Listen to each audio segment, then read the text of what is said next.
આપ સર્વેનું સ્વાગત કરું છું। આજે આપણે ગુજરાતી ભાષામાં ધોરણ 12ની જે કાવ્ય છે ત્રીજી કાવ્ય અને એ છે દમયંતી સ્વયંવર। તો આજે વિદ્યાર્થી મિત્રો આપણે દમયંતી સ્વયંવર કાવ્ય શીખવાના છે, એની સમજ મેળવવાના છે। તો સૌથી પહેલા કવિ પરિચય, કારણ કે વિદ્યાર્થી મિત્રો કવિ પરિચય એટલો જ શું કહેવાય છે ઇમ્પોર્ટન્ટ છે, કારણ કે એમાંથી આપણા બોર્ડના હેતુલક્ષી પ્રશ્નો નીકળે છે, એટલે એને પણ આપણે શીખતાની સાથે સાથે એમાંથી કેવા ક્વેશ્ચન નીકળે છે તે પણ જોતા જવાનું છે। તો આપણે વાત કરીએ કવિ પરિચયની। તો પ્રેમાનંદ એટલે કે મધ્યકાલીન યુગની અંદર ઉત્તમ આખ્યાનકાર અને માણભટ્ટ તરીકે ઓળખાતા પ્રેમાનંદનો જન્મ વડોદરામાં થયો હતો। એમના એમ કહેવામાં આવે છે કે 17મી સદીમાં થઈ ગયા છે, પરંતુ એમના જન્મની ચોક્કસ માહિતી આપણને મળતી નથી, પરંતુ એમની કેટલીક કૃતિઓ છે। એ કૃતિઓમાં જે એમનું વર્ણન છે, વર્ણનના આધારે આપણે કહી શકીએ એમનું જન્મસ્થળ, એમની જાતિ કઈ છે એ પણ આપણને એમની કૃતિમાં જોવા મળે। હું એક એમની જે પંક્તિ અથવા આખ્યાનની જે કોઈ પંક્તિ છે એ હું કહું કે વીર ક્ષેત્રે વડોદરું ગુજરાત નામે ગામ, આ ચતુર્વંશી નાથ બ્રાહ્મણ નામે પ્રેમાનંદ। તો આપણને આ પંક્તિમાં એમની જે લખેલી પંક્તિ છે એમાં ખ્યાલ આવે કે વડોદરાના વતની છે, બ્રાહ્મણ છે। તો આ વસ્તુ એમની પંક્તિઓ થકી આપણને જોવા મળે છે।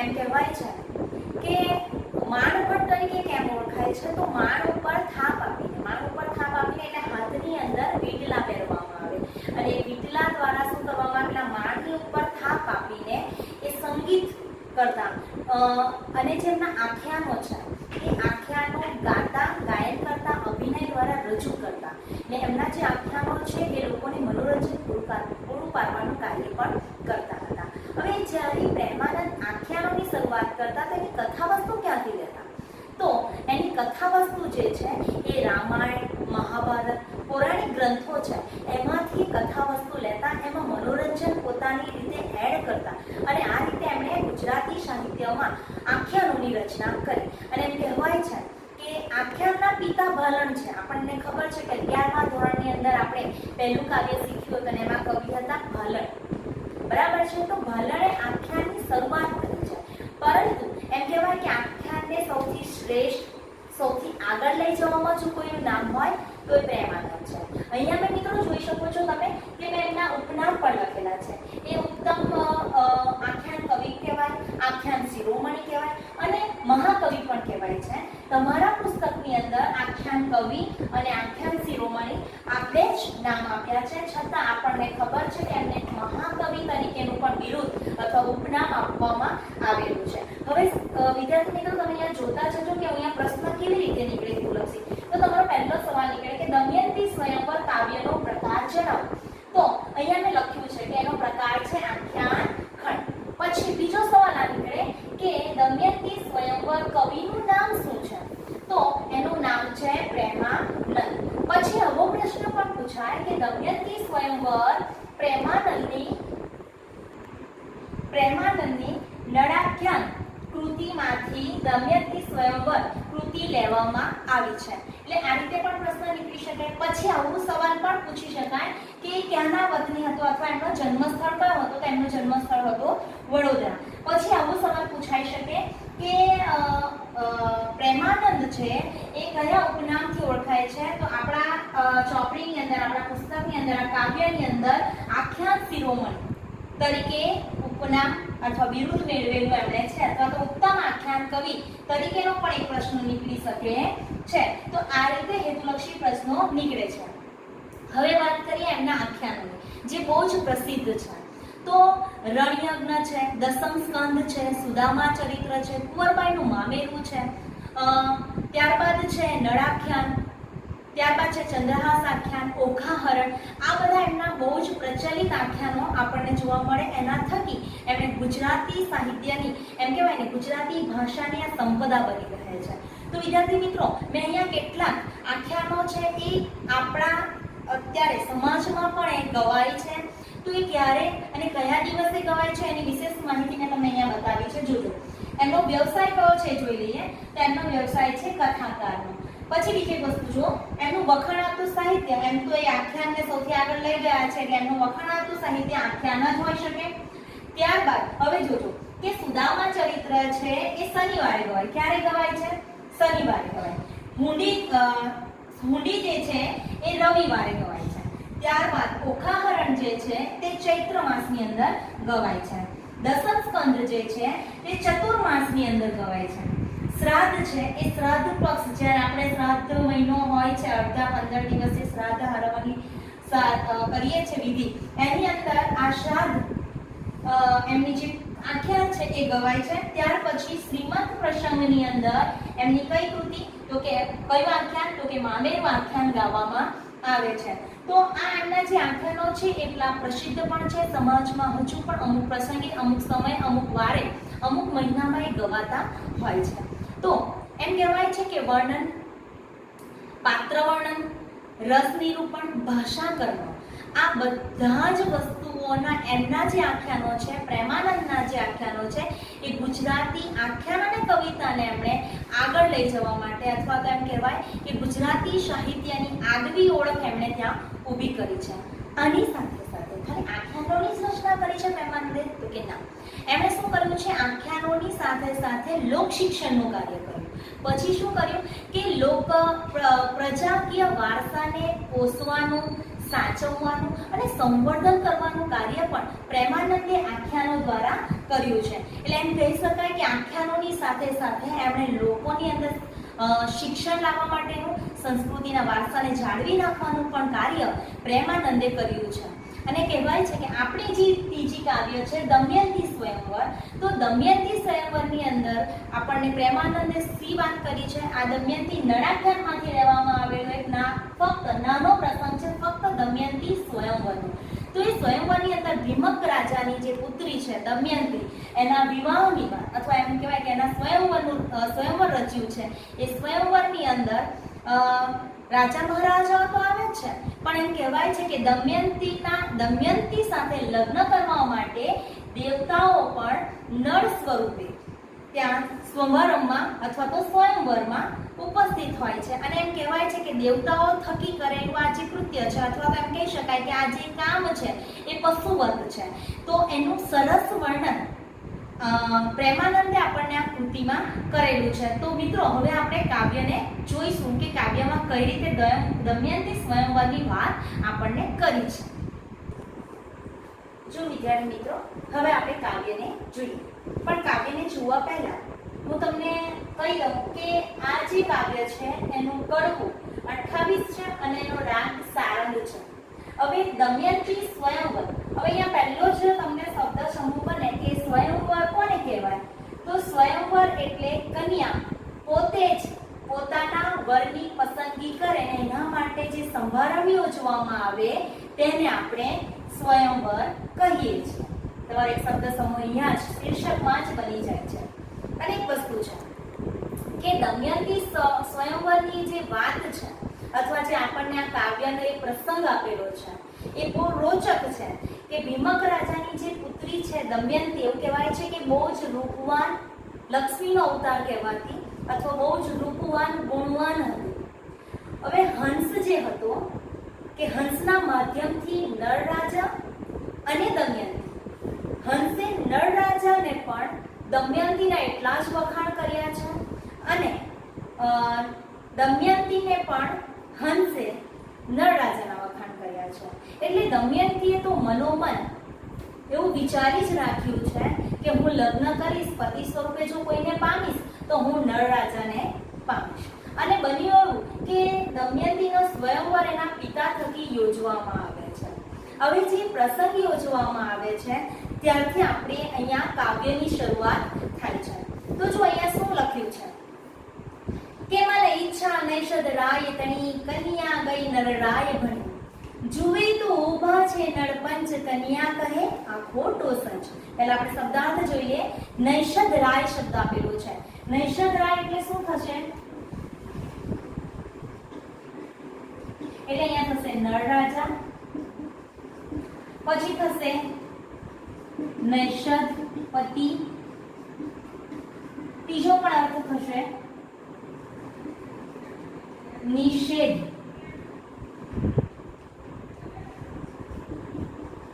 દેશના રાજા. ઓકે, આ ત્રણ અર્થ થઈ શકે.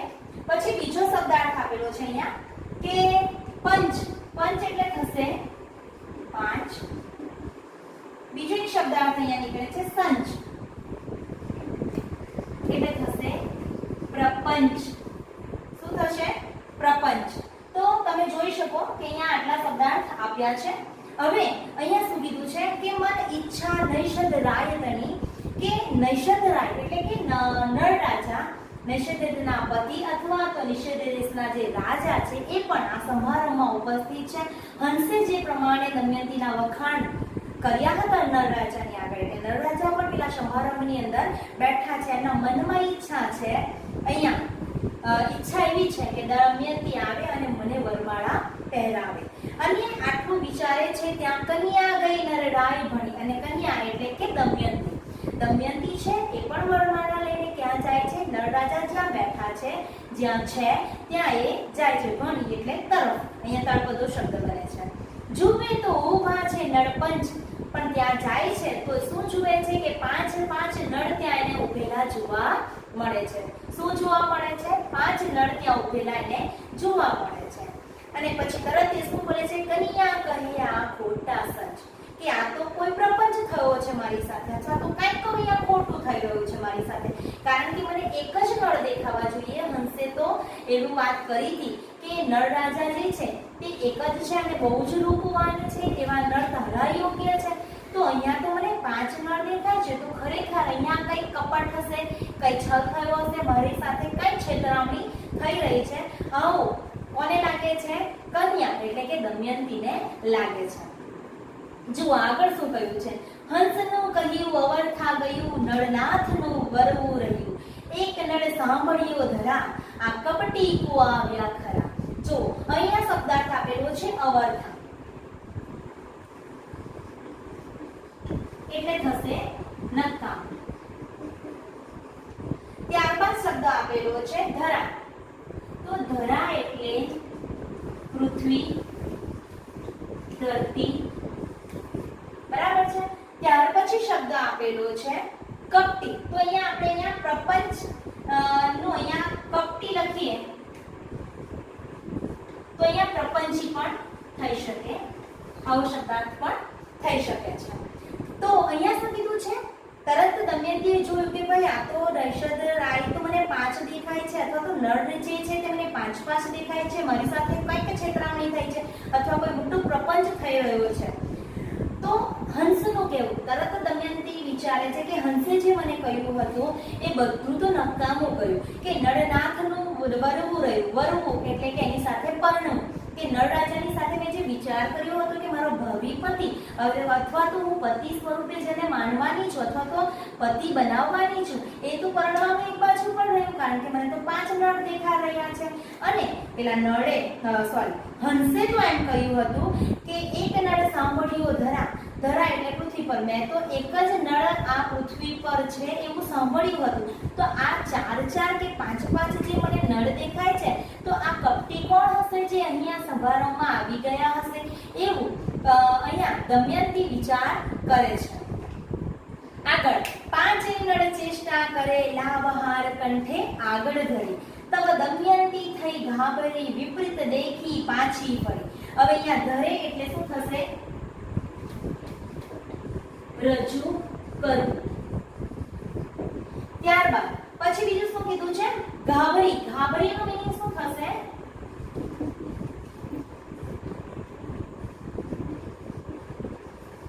ભયભીત થવું, ગભરાઈ જવું, ડરી જવું, આવો શબ્દાર્થ થઈ શકે. તો શું કહે છે અહીંયા? તો 5 નળ, જે 5 નળની નજીક એ જાય છે દમયંતી હાર લઈને કે ભાઈ મારે નળરાજાને વરમાળા પહેરાવી છે, પતિ બનાવવા છે. પણ ત્યાં જઈને જોઈએ છે કે 5 નળ છે, અને 5 નળ કેવા ચેષ્ટા મીન્સ હાવભાવ કરવા. તો એ કેવા હાવભાવ કરે છે? શું કહે છે કે લાવ હાર કંઠે આગળ ધરે. કંઠ એટલે પોતાના ગળાને આગળ ધરે છે કે લાવ મને હાર પહેરાવી દે. તો એ દમયંતી આ જોઈને દમયંતી શું થઈ જાય? ગભરાઈ જાય છે, ભયભીત થઈ જાય છે. અને વિપરીત એટલે આખી પરિસ્થિતિ અયોગ્ય લાગે.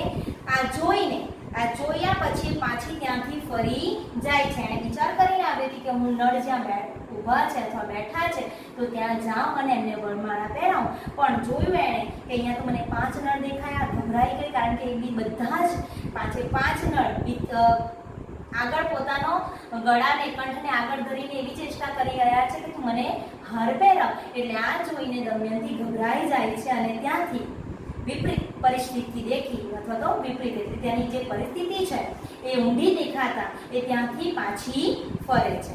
હવે આગળની પંક્તિ જોઈએ. હવે આગળની પંક્તિમાં શું કહે છે જુઓ. આવી જહા પિતા ભીમક અરે તાતજી જુઓ કૌતુક, હું એક નળને આરોપું હાથ, દીઠા પંચને પડ્યો વિચાર. એ ક્યાં ફરીને પાછી ફરીને ક્યાં આવે છે તો એ આવે છે પોતાના પિતા, કે પિતા છે ભીમક, બરાબર છે. આપણને ખબર છે ભીમક એ દમયંતીના પિતા છે. તો એ પિતા પાસે આવે છે અને અહીંયા શબ્દ વાપરેલો છે તાતજી. તાતજી એટલે થાય પિતા, બરાબર છે. અથવા તો અહીંયા આપણે લખી શકીએ પિતાજી પણ લખાય અને પિતા પણ થાય. તો અહીંયા શું કીધું છે કે તાતજી જુઓ કૌતુક. હવે કૌતુકનો મીનિંગ લખી લઈએ આપણે. કૌતુક એટલે આશ્ચર્ય, બરાબર છે. શું થાય છે? કૌતુક એટલે આશ્ચર્ય. તો અહીંયા શું કીધું છે કે પિતા પાસે આવે છે અને કહે છે પિતાજી જુઓ તો ખરા કેવું આશ્ચર્ય મારી સાથે થયું. તો શું કે હું એક નળ રાજાને હાર આરોપું એટલે પહેરાવું. તો એક હાર હું નળ રાજાને પહેરાવા જાઉં છું પણ ત્યાં તો મને 5 નળ દેખાય છે અને હું વિચારમાં પડી ગઈ કે હું કેવી રીતે નળ રાજાને ઓળખું.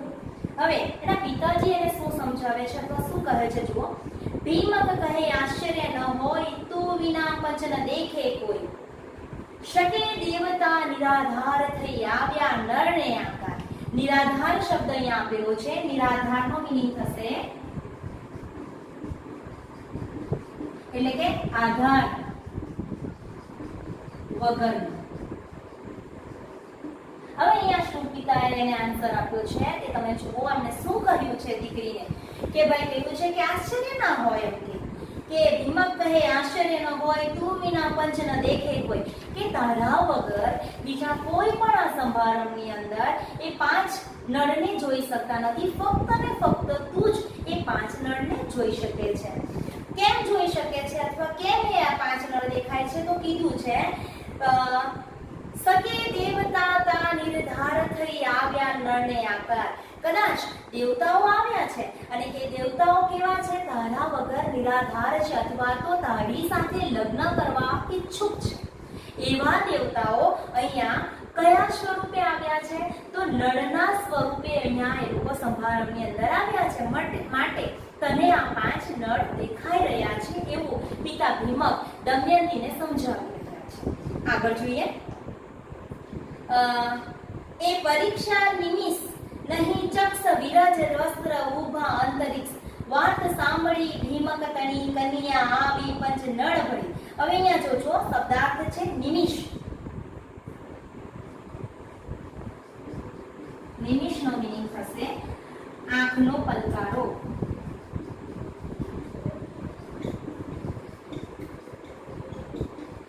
ત્યારબાદ શબ્દ છે વિરજ. વિરજ એટલે સ્વચ્છ પણ થાય અને રજ વગરનું પણ થાય છે. હવે અહીંયા શું કીધું કે જો તારે એની પરીક્ષા હોય અથવા તો તારે એને ઓળખવા હોય તો તું કેવી રીતે પેલા એક નળ છે અને 4 બીજા દેવતાઓ છે, તો એ દેવતાઓ છે તું તેને કેવી રીતે ઓળખી શકે અને આમાં સાચો નળ કેવી રીતે શોધી શકે? તો હું તને જણાવું. તો એમણે જણાવ્યું કે નિમિષ નહીં ચક્ષ. દેવતાઓની જે આંખો છે એ આંખો પલકારા મારતી નથી. અને પછી કહ્યું કે એમના જે વસ્ત્ર છે એ રજ વગરના અથવા તો અહીંયા લખ્યું છે સ્વચ્છ હશે. અને એમ કહે છે કે ઊભા અંતરિક્ષ. અહીંયા તો એવું જ કીધું છે કાવ્ય પંક્તિ કે એ ઊભા અંતરિક્ષમાં હશે, પણ આપણે એવું નથી સમજવાનું કારણ કે સમારંભની અંદર ઉપસ્થિત છે તો એમનું જે મુખ છે એ અંતરિક્ષ તરફનું હોઈ શકે. વાત સાંભળી. અહીંયા તળપદો શબ્દ છે સાંભળી. સાંભળીનો મીનિંગ થશે સાંભળી.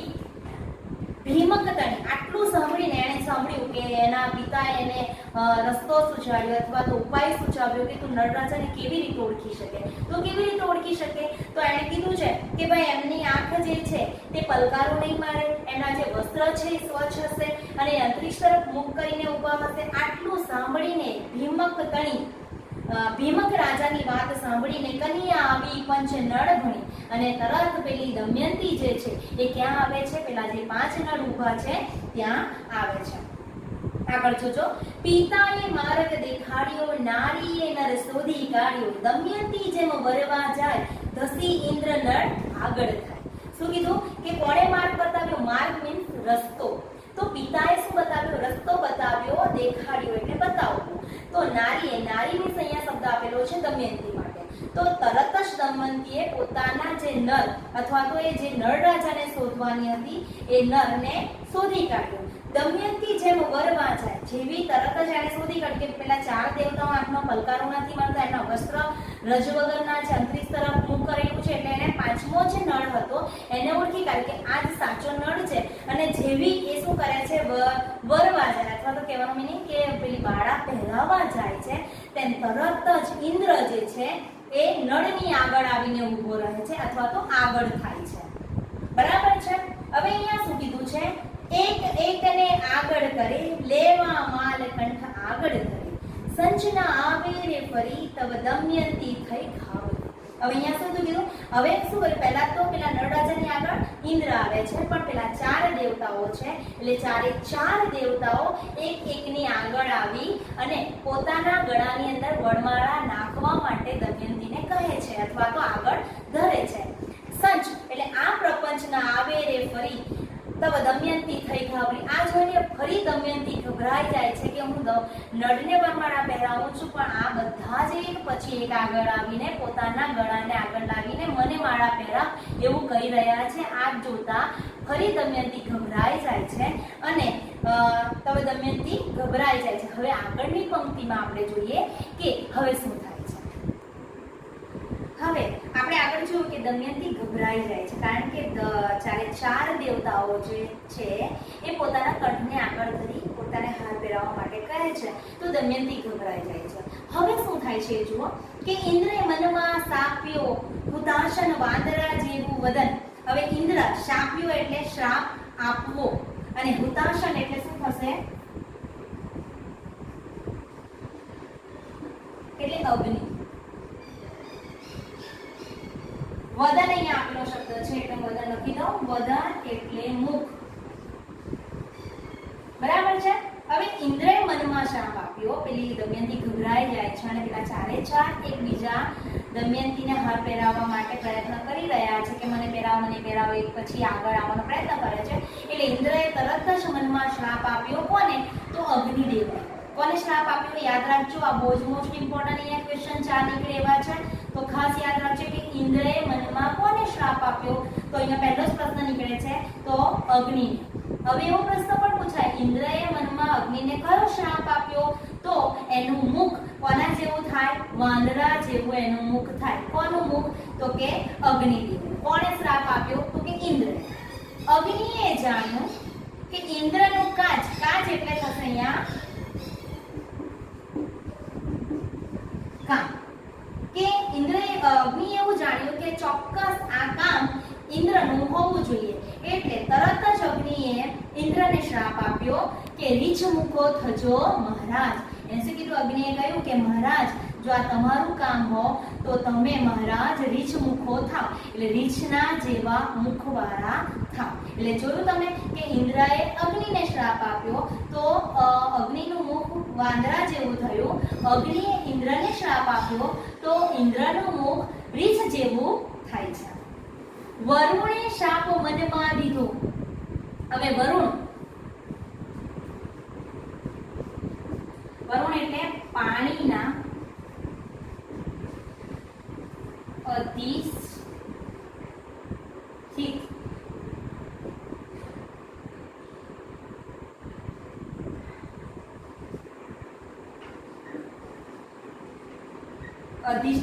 દેવ. ઓકે, કે પાણીના દેવતા કહેવાય છે વરુણદેવ. એમણે વરુણે શાપ મનમાં દીધો. જમને માંજર મૂકો કીધું. હવે વરુણે કોને શ્રાપ આપ્યો? તો જમને. હવે જમનો અહીંયા મીનિંગ શું થશે? જમનો મીનિંગ થશે યમ, અને બીજું પણ એનું સાથે નામ આપેલું છે ધર્મ, એટલે અહીંયા લખી પણ નામ ધર્મને પણ યમ અથવા તો જમ કહેવામાં આવે છે. હવે અહીંયા જુઓ તમે કે વરુણે શાપ મનમાં દીધો જમને માંજર મૂકો કીધું. શું કીધું છે? કે વરુણે મનમાં શ્રાપ દીધો જમને. જમને એટલે કે યમને શું શ્રાપ આપ્યો? કે માંજર મૂકો. માંજર મૂકો એટલે બિલાડીના મુખ જેવો થાવ. ધર્મએ અંતરે ઈચ્છ્યું. ધર્મએ અંતરથી એવું ઈચ્છ્યું કે વરુણનું મુખ શ્વાન જેવું. શ્વાન જેવું એટલે કૂતરા જેવું. જો ચારે ચાર દેવતાઓએ એકબીજાને શ્રાપ આપ્યા. તો અહીંયા પહેલો પ્રશ્ન તમને મેં કીધું તે પ્રમાણે કે ઇન્દ્રએ કોને શ્રાપ આપ્યો? તો ઇન્દ્રએ અગ્નિને શ્રાપ આપ્યો. શું શ્રાપ આપ્યો? તો કે ભાઈ અગ્નિનું મુખ વાંદરા જેવો થાય.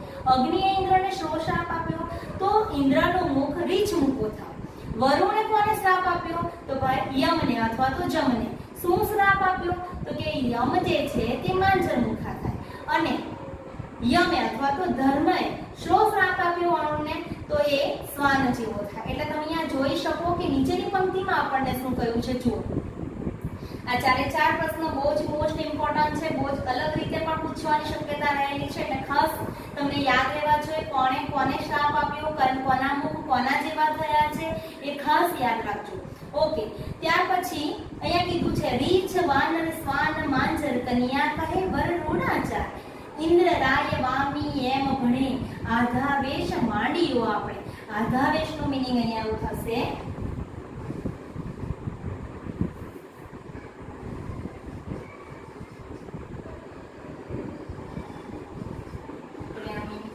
ખોટો વેશ. ચાલો અહીંયા શું કીધું છે તમે જોઈ શકો છો કે ભાઈ રીછ વાનર શ્વાન માંજર આ ચારે ચાર એમના ફેસ દેખાય છે. એટલે કન્યા એટલે કે દમયંતી કહે છે કે જુઓ તો ખરા કેટલા સુંદર. રૂડા મીન્સ સુંદર. તો કેટલા સુંદર આ ચાર વર મને દેખાઈ રહ્યા છે. આવું જ્યારે દમયંતી બોલે છે એટલે તરત જ ઇન્દ્ર રાય વામી એમ ભણે એટલે ઇન્દ્ર રાજા એમ કહે છે કે આપણે તો ખોટો વેશ માંડ્યો છે. જમ કહે અને તરત જ જમ કહે એટલે જમ શું કહે છે જો જમ કહે કા હસાવો લોક સાપ કીધા માહે માહે ફૂ દમયંતી વિચરે વળી સમાન શોભે પંચનળી કહોને વરીએ કહોને ઉવેખીએ વડવાળા કહોને આરોગીએ. ચાલો હવે અહીંયા શું કીધું છે? ઇન્દ્રએ જેવું કહ્યું કે આપણે તો આ ખોટો વેશ ધારણ કર્યો છે અને તરત જ કે ખોટું વેશ ધારણ કર્યું છે એટલે જમે તરત જ યમે એવું કીધું કે આપણે તો લોકોને હસાવી રહ્યા છે અથવા તો લોકોના હસીના પાત્ર બની રહ્યા છે. તો પછી અંદર અંદર એ લોકોએ તરત જ જે શ્રાપ આપ્યો હતો એને ફોક એટલે કે એને દૂર કર્યો અને માહે માહેનો મીનિંગ થાય અંદરો અંદર દૂર કર્યો. દમયંતી વિચરે વળી. દમયંતીએ જોયું કે દમયંતી જેવું જુએ છે તે શું કરે છે કે પાછા એ કેવા બની જાય છે? સમાન શોભે પંચનળી એટલે પાંચે પાંચ નળ ફરી જોવા મળે છે. એટલે પછી એ શું કહે છે કે કહોને વરીએ એટલે કે કોને હું વરું, કોને ઉવેખી, કોને હું જવા દઉં, કહોને વરમાળા હું કોને આરોપું કે આ બધા જ પાંચ નળ ફરી મને દેખાય છે તો હું એ પાંચમાંથી કોને વરમાળા પહેરું. જોવા મળ્યા રાજકુમાર એક નળ દેખે નિરાધાર. અને આ બધામાં મને કે એક જ રાજકુમાર એક નળ દેખાય છે અને નિરાધાર છે. હવે અહીંયા દમયંતી કેટલી ચતુર છે એ વસ્તુ આપણને અહીંયા કવિ બતાવે છે. એટલા માટે શબ્દ વાપરેલો છે બુદ્ધિવાન નારી છે ઘણું માન મુકાવે દેવતા તમ ચારોને પૂછે કરી પ્રણામ તમારા તાતના સાસાના. જો અહીંયા કેમ બુદ્ધિવાન નારીનો ઉપયોગ અથવા આ શબ્દનો પ્રયોગ કર્યો છે?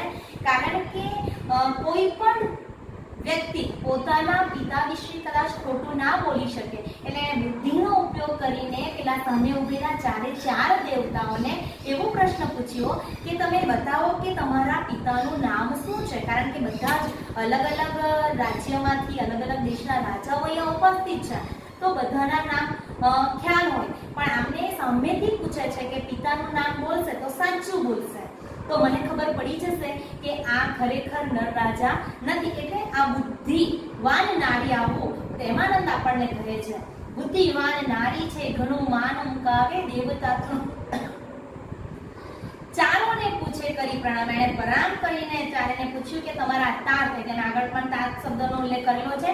તાત એટલે પિતાજી ને શું પૂછ્યું કે તમારા પિતાના શું શું નામ છે તમે મને જણાવો. તો વિદ્યાર્થી મિત્રો આપણે અહીંયા કાવ્ય અહીં સુધી ચલાવીએ છીએ અને હવે પછી જોઈશું કે એમના ચારે ચાર દેવતાઓના પિતાના નામ શું છે, દમયંતી આગળ કેવી રીતે નળ રાજાને સાચા નળને ઓળખી શકશે, એના સ્વયંવરમાં હજુ શું શું થવાનું બાકી છે, કેવી રીતે નળ રાજાને ઓળખી એની સાથે લગ્ન કરશે, એ હવે પછીના વિડીયોમાં આપણે નેક્સ્ટ વિડીયોની અંદર જોઈશું. ત્યાં સુધી બધાને બેસ્ટ લક.